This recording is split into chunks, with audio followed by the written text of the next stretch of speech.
Halo rekan-rekan mahasiswa dan para pembelajar hukum online dimanapun Anda berada, senang banget rasanya bisa menemani Anda di paparan eksplanasi kita kali ini. Kita bakal ngebedah salah satu fondasi paling esensial dalam hukum perikatan, yaitu perjanjian bernama atau nominat. Dan secara spesifik, kita akan fokus ke masalah jual-beli. Materi yang sangat komprehensif ini disusun langsung oleh Ibu Syarifah Nurisiska, SH.MKN. Jadi, yuk langsung aja kita mulai dan ubah teori-teori klasik ini jadi pemahaman praktis yang benar-benar nyambung sama kehidupan sehari-hari. Oke, ini dia sekilas peta jalan kita hari ini. Kita mulai dari pengantar perikatan, lanjut ke definisi ahli, kapan persisnya jual beli itu terjadi, hak dan kewajibannya, kemudian ngebahas yang lumayan spesifik yaitu jual beli piutang atau CZ, dan kita tutup dengan evaluasi kritis. Kita masuk ke bagian pertama, pengantar perikatan jual beli. Dari sebuah klik sederhana, jadi sebuah kontrak yang mengikat. Nah, sekarang coba bayangin deh, Anda lagi asyik scroll aplikasi e-commerce terus nemu barang bagus, dan akhirnya klik buat pesanan atau pilih metode cash on delivery alias COD. Pertanyaannya, di detik mana persisnya klik yang cuma butuh sepersekian detik itu secara ajaib berubah jadi perikatan hukum yang sah dan mengikat Anda sebagai pembeli? Apakah pas kurirnya ketok pintu rumah? Atau justru jauh sebelum itu? Pertanyaan ini tuh sering banget memicu perdebatan loh, apalagi kalau kita ngelihat fenomena maraknya penolakan paket COD akhir-akhir ini. Buat nemuin jawabannya, kita harus balik ke baseline hukum kita, yaitu pasal 1457 KUH Perdata. Di sini dibilang, jual beli itu adalah sebuah persetujuan. Coba garis bawahi frasa mengikatkan dirinya. Ada dua pilar utama yang langsung berdiri di sini, satu pihak punya kewajiban nyerahin barang, dan pihak satunya lagi wajib bayar. Ya, dua elemen ini, barang dan harga adalah unsur esensial yang bikin transaksi Anda itu valid dan sah di mata hukum perdata kita. Lanjut ke bagian kedua, kita lihat gimana pandangan para sarjana hukum soal definisi ini. Setelah paham teks undang-undangnya, sekarang kita perdalam lagi pakai kacamata ahli. Pertama, kita lihat pandangan dari M. Yahya Harahap. Beliau ini sangat menyoroti kata berjanji. Jadi gini, jual beli itu persetujuan yang seketika bikin kewajiban ganda. Maksudnya, pas Anda bilang deal atau nekan tombol beli tadi, di detik itu juga Anda udah mengikatkan diri, udah berjanji buat bayar. Di saat yang sama, seller juga berjanji buat nyerahin barangnya. Nah, janji timbal balik inilah yang dijagain banget sama hukum. Beda lagi sedikit dengan Prof. R. Subekti. Beliau ngasih elemen tambahan yang super menarik, yaitu penekanan pada frasa perjanjian bertimbal balik dan menyerahkan hak milik. Beliau pengen nebasin bahwa jual beli ini bukan sekedar kurir nganterin barang fisik ke tangan Anda, bukan. Tapi endgame atau tujuan akhirnya adalah bergesernya hak milik atas barang itu yang ditukar dengan sejumlah uang. Jadi benar-benar ada interaksi yang saling berbalasan. Masuk ke bagian 3, saat terjadinya jual beli. Kita bakal bedah perbedaan konsensualisme dengan yang namanya levering. Ini bagian yang paling seru. Kapan sih sebenarnya jual beli itu fix terjadi? Hukum perdata kita membelah proses ini jadi semacam lini masa. Fase pertama adalah kesepakatan. Di pasal 1458, pas Anda dan penjual udah sepakat soal barang dan harganya, boom, kita masuk ke fase 2, perikatan lahir. Statusnya masih obligatoir, artinya ini baru sekedar melahirkan hak dan kewajiban. Anda tuh belum resmi 100% jadi pemilik barang itu. Sampai kita masuk ke fase 3, levering atau penyerahan secara yuridis, di pasal 1459.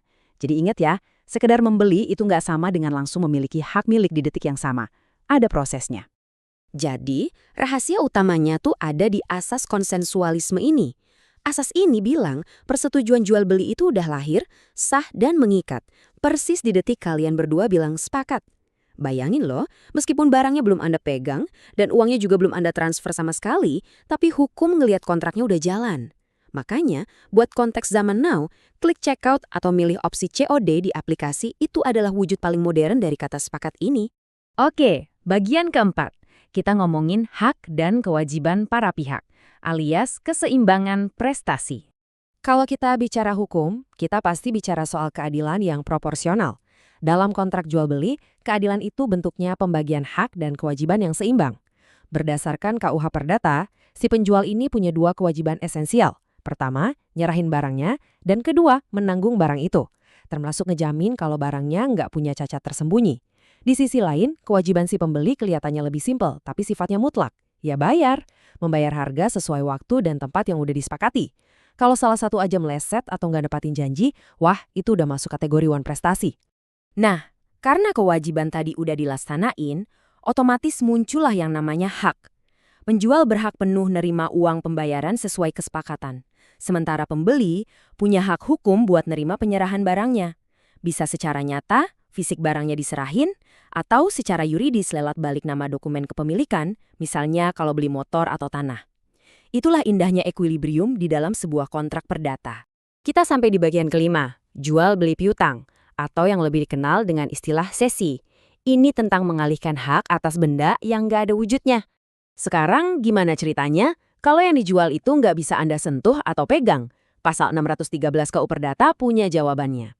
Penyerahan untuk kebendaan tak bertubuh, contohnya surat piutang atas nama, itu dinamakan cesi. Coba bayangin, Anda punya piutang ke orang lain. Piutang itu kan hak Anda, sebuah kekayaan nyata meski nggak ada bentuk fisiknya. Dan itu sah loh buat diperjualbelikan. Tapi hukum ngasih syarat mutlak di sini. Penyerahannya harus banget pakai akta. Entah itu akta otentik buatan notaris atau akta di bawah tangan. Biar lebih gampang, mari kita bedah unsur-unsur cesi ini. Pihak yang ngejual piutang itu disebut ceden. Nah, pihak yang beli atau kreditur barunya disebut sesionaris. Konsep paling krusial yang wajib Anda ingat adalah utang aslinya tuh nggak mati atau lunas gara-gara cesi ini. Utangnya tetap hidup secara utuh, cuma posisinya aja yang pindah tangan. Dan supaya penyerahan ini sah dan berlaku buat si peminjam uang atau debiturnya, harus ada pemberitahuan atau persetujuan resmi ke debitur tersebut. Nggak bisa main pindah diam-diam. Akhirnya kita di bagian ke-6, penutup kita, referensi dan evaluasi kritis. Tentu saja, karena ini adalah paparan eksplanasi berbobot akademik, semua yang kita bahas hari ini punya pijakan literatur yang solid banget. Mulai dari teks klasik Burgerly Quetebook sampai buku-buku wajib karya Prof. Subekti dan M. Yahya Harahap. Lewat paparan ini, kami ingin mempertegas bahwa video penjelasan ini dirancang khusus sebagai media pengajaran dan referensi akademik yang valid. Jadi, buat teman-teman mahasiswa dan pembelajar hukum online dimanapun Anda berada, ini adalah materi yang bisa Anda andalkan.